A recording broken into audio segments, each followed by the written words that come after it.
Jonathan. I'm Crystal. And this is Garbage Horror Haunt Review 2019, talking about the Terror Dome in Channelview, Texas. I got that right, didn't I? Yes. All right, Channelview, Texas, just a little bit east of Houston, if I recall correctly. Okay, so after we did Dungeon of Doom, we had a little time to kill. We went to the German beer garden. We did them driving around. Because the next stop was the Thunderdome, which we called Terror Dome. You I just knew did it to yourself. I joked about it before it went live. It's my fault. I got no one to blame but me. I had it coming. The Terror Dome. So we got there right as it opened on Sunday. At 7 p.m. At 7 p.m. Because we knew we had two other haunts after we needed to get to. Right. Now, we had been to the Spookers Halloween shop, which is adjacent to it and also owned by the same people, pretty much right before, the day before. Yeah. And I gotta say, neat little Halloween shop. Prices weren't that bad. Bought some cool stuff. Definitely recommend checking that out, too. It's a bonus review for that. But the Terror Dome was interesting because, and one thing we talked about through all these reviews is how haunts in Texas that we went to almost always had other things around it. Right. Usually pretty awesome things. Even if the haunts themselves didn't really blow us away, what was around it at least added something to it, added to the value of it. Yeah. This one, even though it is a very, very tiny haunt on tiny property, it had a carnival game. It had a zombie paintball attraction. It did. It had other things to do. So proof that you don't have to be a huge haunt to do that. And it had giant stilt walkers walking around, or puppeteers. Puppeteers, yes, and technically. A very impressive queue line with a stage and things like that. Yeah. So they clearly had thought about how to add their festival elements too. We didn't get to see a lot of that in action because of when we arrived and the day we were there, but it was clearly there. That said, Terror Dome was kind of the surprise haunt in many ways of the actual Houston area, the immediate Houston area. It was. I mean, I went in with very low expectations. And they exceeded all of them with flying colors. Yeah, it was once again, very well acted, very tight attraction.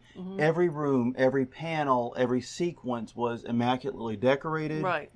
The actors did a great job. A lot of the scare tactics were very much on point. They got some good startles. They had some very creepy. Just the guy outside before you go in as you're being read the rules. The creepy dude with the sharp teeth. Yeah. That we saw. That was unsettling as hell. I mean, that was really good. Yeah. And, this is one of the haunts that actually got me. Yeah. I startled a couple of times, even if it wasn't outward, because I'm fairly good at hiding that most of the time. But it did. And it's because their actors are trained to blend in with the background very well. Yeah, they do an amazing job with the set design and pairing that with the actors and pairing it with the scares and bringing it together for a very tight experience, for a wonderful, complete haunt experience. Yeah. The only problem it has is that it is extremely small. It is only, for us, it was a 7-minute walkthrough, and that seems to be pretty much on the path of the ordinary there. And it was a $20 ticket. Right. So it was a very tight, a very good 7 minutes. Please don't get me wrong, but it was small. Now, I know this isn't their fault. Right. They have a very small piece of property. They mentioned to us they had tried to purchase another attraction or another property. They did not succeed, and they're still looking at doing that.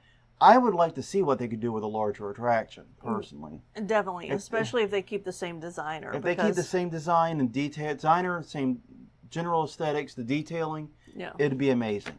It's going to be hard to scale something this tight, because as we know from our haunt, when you do a small haunt, it's very easy to make it tight. You can focus a lot of time and attention on each room and building each scare out, which is what we obsess over.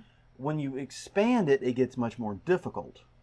But still, if they can do that, it's going to be an incredible experience. If this haunt were 14 minutes at this price range, I wouldn't have even the slightest hesitation or recommendation, even though that still runs a little bit askew of the dollar per minute average that we kind of see here in New Orleans. Yeah, we see it here, but we don't see it in Texas. We do not. It'd be a better deal than most haunts in Texas, that's for sure.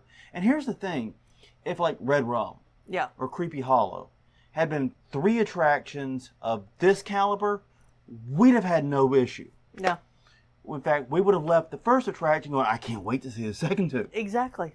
We would be like, holy God, I can't wait. We got to go to the other two now. We got to get over there. Yeah. Move it, Haul butt.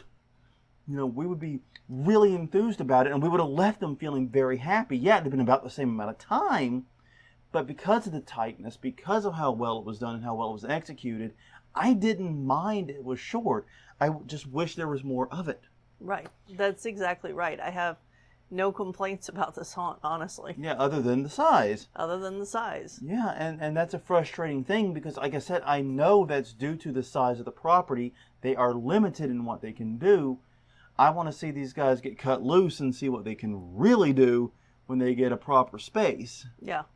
So yeah, Terradome was kind of the surprise for me. I like you said, we went with low expectations. We did enjoy Spookers. Yeah. But we really weren't sure what to really expect from the haunt part. But my God, when we went, like I said, it was the haunt that from a design standpoint was on par with anything else we've seen this season. Yeah. The detail work was immaculate. The scare tactics, I have no complaints about anything like the lighting, nothing. I can't find my nitpick other than the size. Yeah. And that's a tragic nitpick in many ways. Because, like I said, it's not really their fault, other than they bought the property and are making the most of it. Right.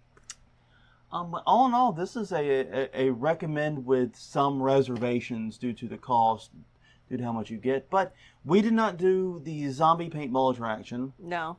And we did not play the carnival game, mostly because we were on such a time crunch. Right. It wasn't that it didn't look appealing; they really did. Yeah, we just had to haul. We had to haul Boogie because we were going to Beaumont, which is where we're picking up next time.